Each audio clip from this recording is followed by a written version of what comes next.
Magandang buhay, Faraday! Ang paksang ating pag-aaralan ay ang Kabanata 16 na pinamagatang Si Sisa. Kabanata 16, Si Sisa. Ang kadiliman ay nakalatag na sa buong Santinakpan. Mahimbing na natutulog ang mga taga San Diego pagkatapos na makapag-ukol ng dalangin sa kanilang mga yumaong mga kamag-anak. Pero si Sisa ay kising pa. Siya ay nakatira sa isang maliit na dampa sa labas ng bayan. May isang oras din bago marating ang kanyang tirahan mula sa kababayan.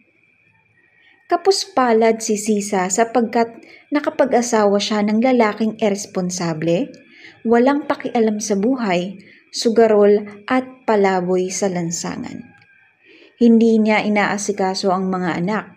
Tanging si Sisa lamang ang kumakalinga kay Basilio at Crispin.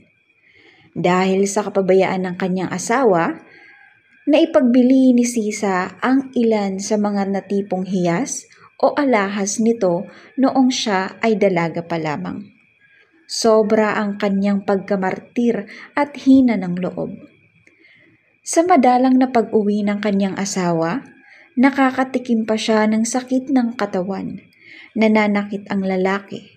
Gayunman, para kay Sisa, ang lalaki ay ang kanyang bathala at ang kanyang mga anak naman ay ang kanyang anghel. Nang gabing iyon, abala siya sa pagdating ni na Basilio at Crispin.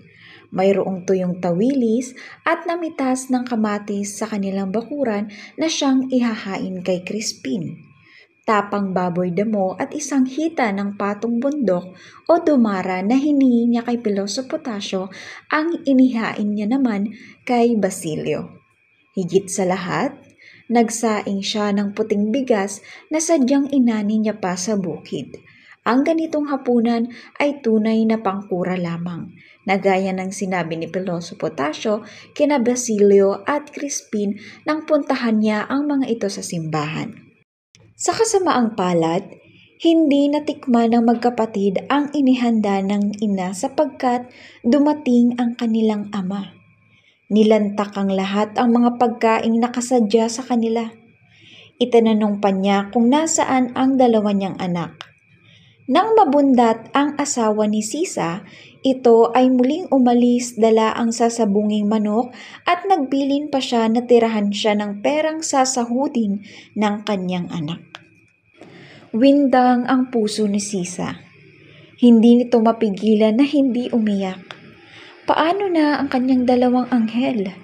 Ngayon lamang siya nagluto, tapos uubusin lamang ng kanyang walang pusong asawa. Luhaang nagsaing siyang muli at inihaw ang nalalabing daing na tuyo sapagkat naaalala niyang darating na gutom ang kanyang mga anak. Hindi na siya napakali sa paghihintay.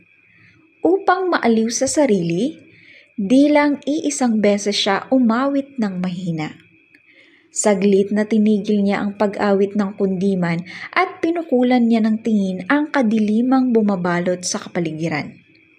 Nagkaroon siya ng malungkot na pangitain. Kasalukuyan siyang dumadalangin sa mahal na berhen. Nanggulantangin siya ng malakas na tawag na Basilio mula sa labas ng bahay. At doon po nagtatapos ang buod ng Kabanata 16. Maraming salamat po sa inyong pakikinig.